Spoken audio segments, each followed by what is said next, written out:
ఆజ్ఞలలో ప్రధానమైన రెండవ ఆజ్ఞ, నిన్ను వలె నీ పొరుగువాణ్ణి ప్రేమించవలెను.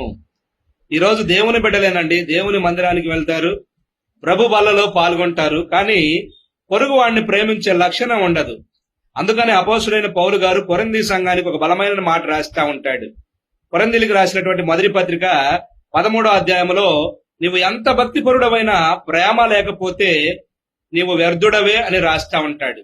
అదేవిధంగా మొదటి యోహాను పత్రిక 4వ అధ్యాయము 20వ వచనంలో భక్తుడు అంటాడు, ఎవడైనను నేను దేవుణ్ణి ప్రేమిస్తున్నాను అని చెప్పి తన పొరుగు వాడిని ద్వేషిస్తాడో వాడు అబద్ధికుడు అంట. కనబడే తన పొరుగువాణ్ణి ప్రేమించని వాడు కనబడని దేవుణ్ణి ఎలాగ ప్రేమించగలడు అని అంటాడు. ప్రేమైన దేవుని పిల్లలారా, చూడండి, మీరు చుట్టూ ఉన్న సమాజంలో గమనించండి.